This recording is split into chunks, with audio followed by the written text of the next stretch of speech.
नमस्कार मंडळी, स्वागत आहे तुमचं शेती आणि सरकारी योजना या युट्यूब चॅनलमध्ये। मित्रांनो, आजचा हा व्हिडिओ संजय गांधी निराधार अनुदान योजनेच्या सर्व लाभार्थ्यांसाठी अतिशय महत्त्वाचा आहे।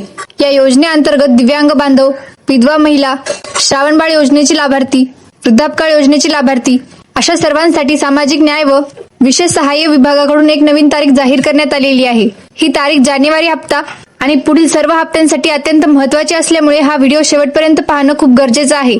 जर तुम्ही पहिल्यांदाच आपल्या चॅनलवर आला असाल तर चॅनलला नक्की सबस्क्राइब करा, जेणेकरून अशा सरकारी योजनांचे अपडेट तुम्हाला वेळेवर मिळतील। मित्रांनो, आता हा मुद्दा नीट समजून घ्या। सामाजिक न्याय विभागाकडून एक अधिकृत पत्र काढण्यात आलेलं आहे। हे कोणती अफवा नाही, ही सरकारकडून आलेली लेखी सूचना आहे। या पत्रामध्ये जानेवारी महिन्याचा हप्ता आणि पुढे येणारे सर्व हप्ते मिळण्यासाठी एक ठराविक तारीख दिलेली आहे। म्हणजे असं समजा की ही तारीख पाळली नाही तर पुढे अनुदान अडचणीत येऊ शकतं। म्हणून हे पत्र फक्त माहितीपुरतं नाही तर प्रत्येक लाभार्थ्यासाठी खूप महत्त्वाचा आहे। हा मुद्दा लक्षात ठेवा, कारण पुढचं अनुदान या पत्रावरच अवलंबून आहे।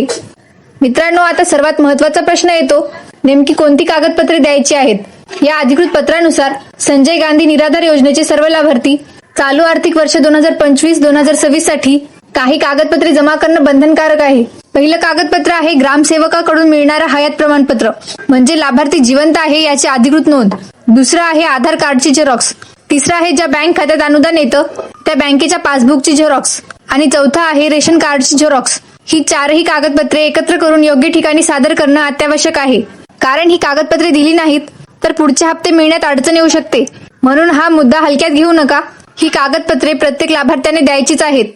मित्रांनो, आता तारीख लक्षात ठेवा, ही फार महत्त्वाची आहे। सर्व कागदपत्रे 31 जानेवारी 2026 पर्यंत सादर करायची आहेत। याच्या पुढे वेळ मिळणार नाही, म्हणून शेवटच्या दिवसाची वाट पाहू नका। आता प्रश्न येतो, ही कागदपत्रे कुठे द्यायची।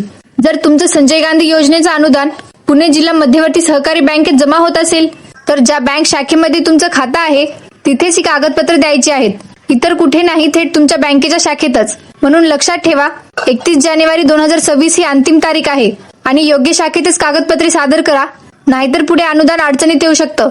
मित्रांनो, आता इथे एक वेगळा मुद्दा लक्षात घ्या। ज्यांचे संजय गांधी निराधार योजनेचे अनुदान पुणे जिल्हा मध्यवर्ती सहकारी बँकेत नाही तर म्हणजेच इतर कोणत्याही बँकेत जमा होत असेल, अशा लाभार्थ्यांनी बँकेत कागदपत्रे द्यायची नाहीत। त्यांनी सर्व कागदपत्रे थेट संजय गांधी कार्यालयामध्ये सादर करायची आहेत आणि यासाठी ही 31 जानेवारी 2026 हीच अंतिम तारीख आहे। म्हणजे लक्षात ठेवा, जिल्हा मध्यवर्ती बँक असल्यास कागदपत्रे बँकेत, इतर बँक असल्यास कागदपत्रे संजय गांधी कार्यालयात। ही चूक करू नका, कारण चुकीच्या ठिकाणी कागदपत्रे दिली तर पुढचं अनुदान अडचणीत येऊ शकतं। मित्रांनो, आता हा मुद्दा खूप गंभीर आहे, नीट लक्ष द्या। 20 ऑगस्ट 2019च्या शासन निर्णयानुसार सरकारने ही गोष्ट अगदी स्पष्ट सांगितलेली आहे। जर विशेष सहाय्य योजनेतील लाभार्थ्यांनी दिलेल्या वेळेत ही कागदपत्रे सादर केली नाहीत तर पुढचं अनुदान थांबवण्यात येऊ शकतं। आणि एक महत्त्वाची गोष्ट, यासाठी कोणताही अधिकारी जबाबदार नसेल, लाभार्थी स्वतः जबाबदार असतील। ही सूचना अंदाजावर नाही, अफवेवर नाही, तर या अधिकृत पत्रामध्ये स्पष्टपणे नमूद केलेली आहे। म्हणून मित्रांनो, हा इशारा हलक्यात घेऊ नका। वेळेत कागदपत्रे सादर करा, नाहीतर अनुदान बंद होण्याची शक्यता आहे। मित्रांनो, आता अनेकांच्या मनात एक प्रश्न असतो, हे सगळं फक्त पुणे जिल्ह्यासाठीच आहे का? तर याचं उत्तर आहे नाही। हे जे पत्र तुम्ही पाहत आहात ते फक्त पुणे जिल्ह्याचं नमुना पत्र आहे। याच पद्धतीने राज्यातील सर्व जिल्ह्यांसाठी त्या विभागामार्फत स्वतंत्र पत्रे जारी करण्यात आली आहेत। तुमच्या जिल्ह्यासाठीचं पत्र तहसील कार्यालयामार्फत तुम्हाला मिळेल किंवा अधिकृत सूचना प्रसिद्ध केली जाईल आणि त्या पत्रामध्ये ज्या तारखा दिलेल्या असतील त्या तारखेच्या आतच सर्व कागदपत्रे सादर करणं बंधनकारक आहे। म्हणून पुणे जिल्ह्यातीलच नाही, सर्व जिल्ह्यातील लाभार्थ्यांनी ही माहिती लक्षात ठेवणं खूप गरजेचं आहे। मित्रांनो, इथे खूप मोठा गैरसमज दूर करूया। अनेकांना वाटतं की 31 जानेवारीला थेट हप्ता खात्यात जमा होणार आहे, पण तसं नाही। 31 जानेवारी ही तारीख हप्ता जमा होण्यासाठी नाही, ही तारीख फक्त कागदपत्रे सादर करण्यासाठी दिलेली आहे। म्हणजे असं समजा, 31 जानेवारी पर्यंत कागदपत्रे द्यायची आहेत। हप्ता कधी जमा होणार याबाबत आतापर्यंत कोणतीही अधिकृत तारीख जाहीर झालेली नाही, म्हणून चुकीचा अर्थ काढू नका। ही तारीख फक्त कागदपत्रांसाठी आहे, हप्त्यासाठी नाही। मित्रांनो, आता सगळ्यात महत्त्वाचा प्रश्न, जानेवारीचा हप्ता नेमका कधी जमा होणार? सध्या तरी जानेवारीचा हप्ता जमा करण्याबाबत कोणताही नवीन शासन निर्णय आलेला नाही, तसेच कोणत्याही पोर्टलवर अधिकृत सूचना प्रसिद्ध झालेली नाही। म्हणजेच हप्ता कधी जमा होणार याची तारीख अजून जाहीर झालेली नाही।